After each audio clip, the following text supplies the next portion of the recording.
ولقد يسرنا القرآن للذكر فهل من مدكر. بسم اللہ الرحمن الرحیم. آج انشاءاللہ تعالی العزیز ہم قرآن پاک کا 15واں سپارہ اس کے خاص نکات کا مطالعہ کرنے جا رہے ہیں. اس سپارے کی آغاز سے ہی سورت کا بھی آغاز ہے اور یہ سورت مکی سورت ہے.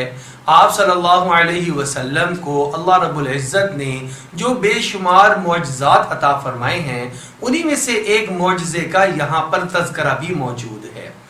یہ ہجرت سے پہلے کا واقعہ ہے کہ آپ صلی اللہ علیہ وسلم کو اللہ رب العزت نے معراج کا سفر مبارک فرمایا. یہ معراج اس کے دو حصے ہیں اس سفر کے. ایک سفر ہے جو مسجد الحرام سے مسجد اقصیٰ تک کا ہے اور ایک پھر مسجد اقصیٰ سے لے کر اور ساتوں آسمان اور جنت اور دوزخ کا نظارہ اور وہاں سے واپسی تک کا ہے. جو مسجد الحرام سے مسجد اقصیٰ تک کا سفر ہے اس کو اسراء کہا جاتا ہے اور جو مسجد اقصیٰ سے پھر ساتویں آسمان تک اور اللہ سے ملاقات تک کا تذکرہ ہے اس سفر کو معراج کہا جاتا ہے. دو باتیں یہاں سمجھنے کی ہیں. سب سے پہلی بات تو یہ ہے کہ بعض اوقات یہ سمجھا جاتا ہے کہ اللہ کے پیارے نبی صلی اللہ علیہ وسلم نے یہ اپنے روح مال جسد کے ساتھ اس سفر کو نہیں فرمایا بلکہ جسٹ ایک یہ خواب تھا جو کہ آپ صلی اللہ علیہ وسلم کو آیا اور وہ ایک لفظ جو قرآن پاک میں آتا ہے صرف اس کو بنیاد فرما دیا جاتا ہے کہ رؤیا کا لفظ بھی اس کے لیے ایک جگہ پر بیان ہوا ہے. تو یہ سمجھ لیجئے آپ صلی اللہ علیہ وسلم کو تو بہت سارے رؤیا آیا کرتے تھے اور آپ صلی اللہ علیہ وسلم نبی ہونے کی وجہ سے جو رؤیا تھے وہ بھی سچے تھے اور وہ بھی نبوت کا 46واں حصہ ہیں. لیکن یہ واقعہ الگ سے ہے اور یہ تبھی معجزہ بنتا ہے جب ہمارے پیارے نبی صلی اللہ علیہ وسلم اپنے جسد مبارک کے ساتھ ہی یہ سارا سفر مکمل فرمائیں.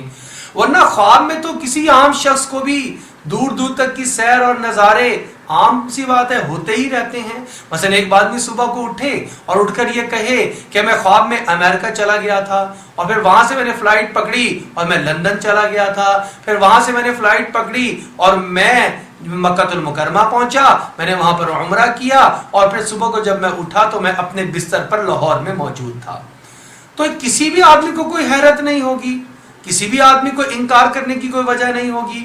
یہ تو تب ہوگی جب انسان یہ کہے کہ میں آج کی رات میں یہاں سے فلائٹ پکڑ کر امریکہ پہنچا, پھر اسی رات نے فلائٹ پکڑی اور لندن پہنچا اور پھر وہاں سے اسی رات کے اندر مکہ اور عمرہ کیا اور وہاں سے واپس لاہور پہنچ گیا اور ابھی صبح نہیں ہوئی بھی تھی.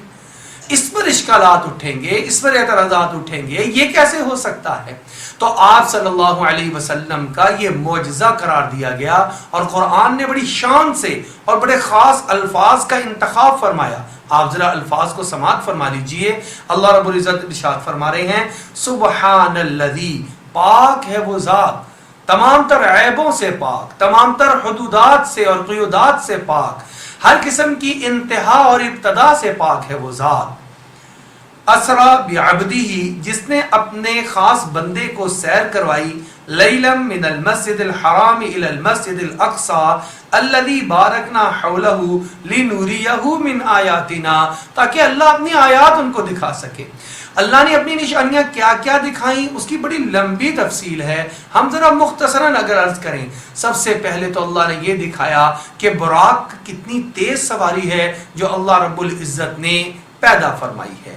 پھر مسجد اقصیٰ میں پہنچے تو سارے انبیاء علیہ السلام کو وہاں پہ اکٹھا فرما دیا اور جبرائیل, ابھی ملاقات ہو ہی رہی ہے کہ تفصیل سے بخاری شریف میں مسلم شریف میں واقعات مذکور ہیں. صرف یہاں پر اختصار سے اس کی طرف اشارہ کرنا مقصود ہے کہ آپ صلی اللہ علیہ وسلم ملاقات کر رہے ہیں حضرات انبیاء علیہ السلام سے. جبرائیل امین نے آذان کہہ دی, اب مصلی کی جگہ خالی ہے. یہ وہ مقام تھا کہ جب کسی ایک ہستی اور شخصیت کا اثر اور ان کی ترجیح اور فضیلت سارے انبیاء علیہ السلام پر ظاہر کرنی تھی اور ان کو امام الانبیاء اور سردار الانبیاء قرار دیا جانا تھا. سب اپنی جگہ پر صفوں میں موجود ہیں, دل میں سب کے آ رہا ہے کہ مجھے آج یہ اعزاز مل جائے لیکن جبرائیل امین آتے ہیں اور آ کر آپ صلی اللہ علیہ وسلم سے عرض کرتے ہیں اے محمد صلی اللہ علیہ وسلم کس بات کا انتظار ہے؟ میں مشرق اور مغرب میں پھرا، میں نے آپ جیسی عظمت اور شان والا کوئی نہیں دیکھا، لہذا آپ ہی اس کے لائق ہیں، آگے بڑھیے اور سارے انبیاء علیہ السلام ساتوں آسمانوں کے فرشتے منتخب اللہ نے آپ کے پیچھے کھڑے کیے ہوئے ہیں، آپ ان کی امامت فرما دیجئے۔ یوں آپ صلی اللہ علیہ وسلم امام الانبیاء کے درجے پر فائز ہو گئے۔ یہاں سے دوسرا سفر شروع ہوتا ہے، پہلا آسمان، وہاں پر انبیاء سے ملاقات، دوسرا، تیسرا، چوتھا، پانچواں، چھٹا، ساتواں، پھر ایک مقام آتا ہے جہاں پر سیدنا جبرائیل امین علیہ السلام جا کر رک جاتے ہیں کہ یا رسول اللہ صلی اللہ علیہ وسلم مجھے صرف یہاں تک ہی کی اجازت ہے، اور ہم اللہ کی اجازت اور حکم کے پابند ہوا کرتے ہیں، اس سے آگے صرف آپ جائیں گے۔ چنانچہ آپ صلی اللہ علیہ وسلم تشریف لے کر گئے۔ اللہ جل شانہ نے سورہ النجم کے اندر اس سارے واقعے کو بیان فرمایا، فَكَانَ قَابَ قَوْسَيْنِ أَوْ أَدْنَىٰ فَأَوْحَىٰ إِلَىٰ عَبْدِهِ مَا أَوْحَىٰ۔ اللہ رب العزت سے ملاقات ہوئی، جو اللہ نے اپنے پیارے نبی صلی اللہ علیہ وسلم سے گفتگو فرمانی تھی، جو وحی فرمانی تھی وہ وحی فرمائی۔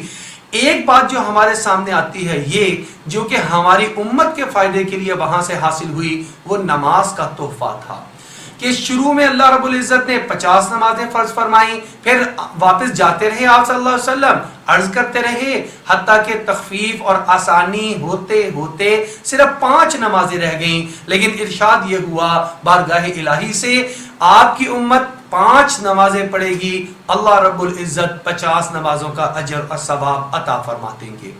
یہ واقعہ اپنی نوعیت کا بالکل الگ تھلگ واقعہ ہے۔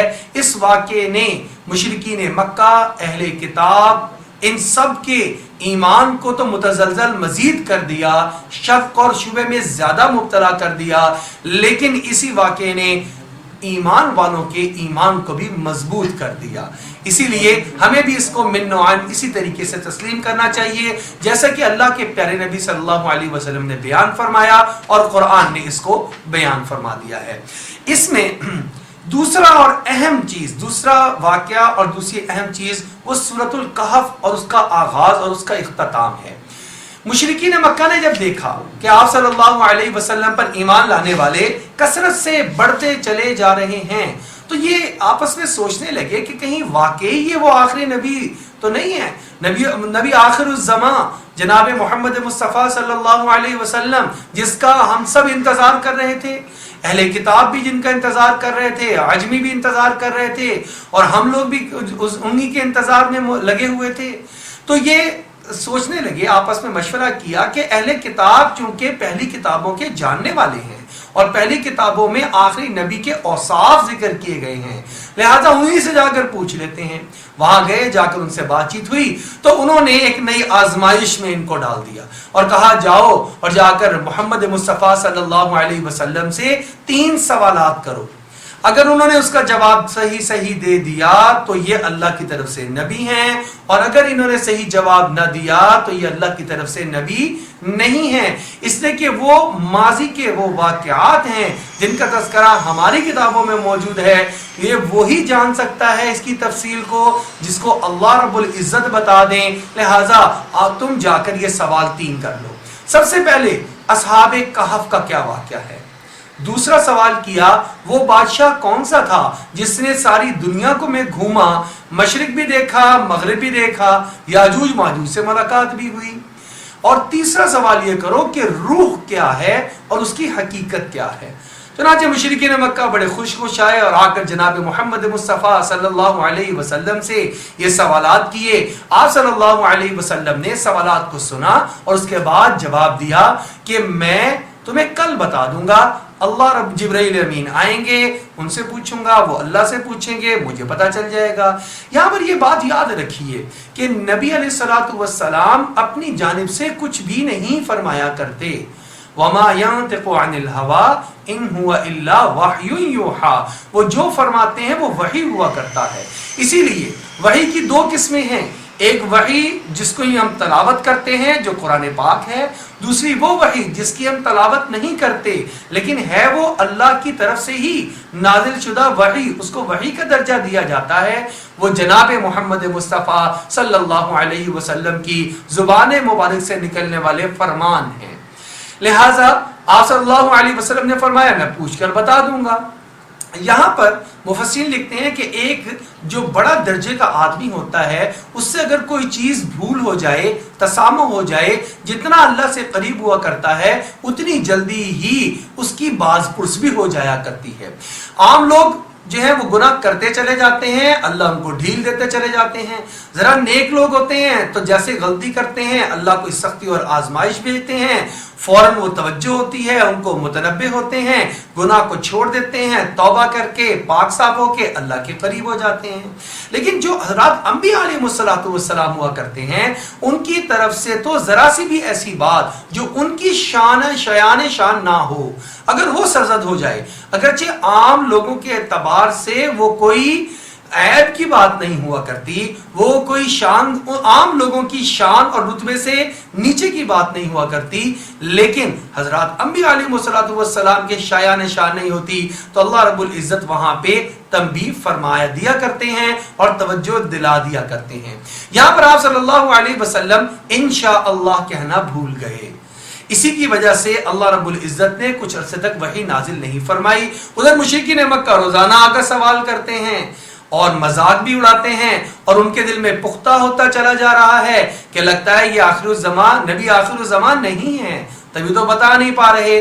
پھر اللہ رب العزت نے کچھ عرصے کے بعد آیات نازل فرمائی اور تینوں باتوں کا بالتفصیل جواب دیا اور یہ بھی فرما دیا آپ ان کی فکر نہ کریں، بس آپ یہ یاد رکھیں۔ اور اصل میں تو آپ صلی اللہ علیہ وسلم کے ذریعے سے مجھے آپ کو اور پوری امت کو سمجھانا تھا وَلَا تَقُولَنَّ لِشَيْءٍ إِنِّي فَاعِلٌ ذَلِكَ غَدًا إِلَّا أَن يَشَاءَ اللَّهُ، تم جب بھی کسی کل آنے والے مستقبل کے کسی کام کے بارے میں کوئی ارادہ ظاہر کرو تو ساتھ یہ بھی کہہ دیا کرو انشاءاللہ، اگر اللہ نے چاہا تو۔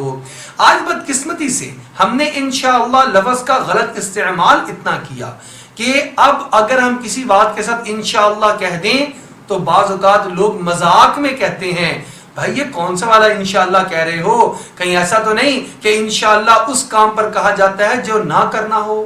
یہ ہم مسلمانوں کی آپس میں بد عہدی اور بدقسمتی ہے، ہمیں اس اپنے جو ہے عہد کی پاسداری کو مضبوط کرنا ہوگا تاکہ لفظ انشاءاللہ جس کو ہم نے اپنی کوتاہی کی وجہ سے اس کا درجہ وہ کھو بیٹھا، اس کو واپس اس کا وہ درجہ ہماری زندگیوں میں حاصل ہو جائے۔ غرض آپ صلی اللہ علیہ وسلم پر سورہ کہف نازل ہوئی۔ سورہ کہف کے بڑے فضائل ہیں، جو جمعہ المبارک کو پڑھ لیتا ہے پوری سورت کو تو ایک نور ہے جو کہ اس کو گھیر لیتا ہے، بلکہ حدیث مبارکہ میں آتا ہے کہ زمین سے لے کر آسمان تک ایک نور کا حلہ بن جاتا ہے۔ اور اس کے فضائل اور بھی بے تحاشا ہیں۔ ایک یہ بھی فضیلت ہے کہ جو اس کو جمعے کے دن پڑھ لے گا، اس کی پہلی 10 آیات کو حفظ کر لے گا، وہ دجال کے فتنے سے محفوظ رہ جائے گا۔ غرض اس کی عادت بنانی چاہیے، گھروں میں بچوں کو بھی عادت بنانی چاہیے کہ سورہ کہف کی تلاوت جمعہ المبارک کو اہتمام سے کیا جائے۔ آپ صلی اللہ علیہ وسلم اس کی تلاوت اہتمام سے کرتے تھے، لہذا یہ ایک مسنون عمل ہے۔ سورہ کہف اور اصحاب کہف، اصحاب کہف کون لوگ ہیں؟ یہ وہ 7 خوش نصیب لوگ ہیں کہ جو کہ بادشاہ کے خاندان سے تھے، وقت کے نبی پر ایمان لے کر آ گئے، بادشاہ کو برا لگا، مہلت دی، اگر تم نے اپنے ایمان کو نہ چھوڑا اور واپس اپنے آباء و اجداد کے دین پر نہ آئے تو تمہیں قتل کر دیا جائے گا۔ اللہ رب العزت نے ان کی رہنمائی کی، انہوں نے اللہ سے دعا مانگی، ان کے دل میں رہنمائی ہوئی کہ اس علاقے کو چھوڑ کر چلے جائیں۔ چنانچہ وہ اپنے عیش و عشرت، اپنی آسانی، اپنی بادشاہت اور شاہی خاندان آسائش کو چھوڑا اور چھوڑ کر پہاڑی علاقے میں اوپر ایک غار میں جا کر آرام کرنے لگ گئے، وہ غار جہاں پر کسی قسم کی کوئی سہولت میسر نہیں ہے۔ اردن میں ہمارا جانا ہوا تو اس غار میں بھی گئے۔ آخری جو اس کی تعمیر ہے وہ سلطان صلاح الدین ایوبی رحمت اللہ علیہ کی تعمیر ہے۔ 7 خبریں وہاں پر موجود ہیں اور وہ پورا نقشہ سامنے آ جاتا ہے جو قرآن نے ان کا کھولا ہے اور تفصیل سے بیان فرمایا ہے۔ یہاں پر 2 باتیں سمجھنے والی ہیں۔ پہلی بات، حالات اگر ہمارے سازگار نہ رہیں، کس اعتبار سے؟ معاشی اعتبار سے نہیں، دین پر عمل پیرا ہونے کے اعتبار سے، اس جگہ کو چھوڑ دینا چاہیے۔ ان قرآن میں اللہ جل شانہ فرما رہے ہیں الم تکن ارض اللہ واسعہ، کیا اللہ کی سرزمین وسیع نہیں ہے؟ فتہاجروا فیہا، اس کے اندر ہجرت کر جاتے۔ لہذا ایسے ممالک میں رہنے والے لوگ جہاں ان کے کاروبار سیٹ ہو چکے ہیں لیکن وہ دین پر عمل پیرا نہیں ہو سکتے، ان کو چاہیے کہ وہاں سے ہجرت کر کے ایسے مقام پر آ جائیں جہاں پر وہ دین پر آسانی سے عمل پیرا ہو سکتے ہیں۔ دوسری بات، جب بھی آپ کسی جگہ کو چھوڑیں گے اور دوسری جگہ پر ہجرت کریں گے تو یہ مت ڈریں کہ وہاں جا کر آپ کے کاروبار یا معاش کا کیا ہوگا، اللہ وہاں آپ کے لیے زیادہ بہتر راستے نکال دے گا جیسے ان لوگوں کے لیے نکالے، اور ہمیشہ ہمیشہ کے لیے قرآن پاک میں ان کا تذکرہ موجود ہو گیا۔ آخری جو عنوان ہمیں یہاں پر سمجھنے کا ہے وہ یہ ہے، ہمیں جتنی نعمتیں ملی ہیں یہ سب کے سب اللہ کی دین اور اللہ کی عطا ہیں، اس میں اپنا تکبر نہیں کرنا چاہیے۔ قرآن نے دو لوگوں کا واقعہ بیان کیا کہ وہ اپنے باغ میں داخل ہو رہا تھا تو یہ کہنے لگا کہ یہ میری محنت کی کمائی ہے، تو اس کے ساتھی جو تھا اس نے کیا جواب دیا؟ اس نے جواب دیا کہ جب آپ اس میں داخل ہو رہے تھے وَلَوْلَا إِذْ دَخَلْتَ جَنَّتَكَ قُلْتَ مَا شَاءَ اللَّهُ لَا قُوَّةَ إِلَّا بِاللَّهِ، اے میرے بھائی آپ کو چاہیے تھا آپ جب اپنی جگہ پر آتے ہیں، ہم آج اپنی فیکٹری میں جائیں، اپنی کھیتی میں جائیں تو یہ کہیں یا اللہ یہ سب کچھ آپ ہی کا عطا کرتا ہے، تو اللہ بڑھا دیتے ہیں۔ تو یہ بات اہمیت والی ہے، ہمارے پاس جتنی بھی نعمتیں ہیں یہ اللہ کی عطا کردہ ہیں۔ اس شخص نے نہیں مانا تو سب کچھ ختم ہو گیا، پھر وہ مانا تو اگلے سال اللہ نے دوبارہ اس کو عطا کر دیا۔ اگر ہم سے بھی کبھی کوئی غلطی ہو جائے تو کوئی تکبر کا جملہ یا رویہ اس کا اظہار ہو جائے کسی کے ساتھ تو اس سے بھی معافی مانگ لینی چاہیے اور اللہ سے بھی معافی مانگ لینی چاہیے۔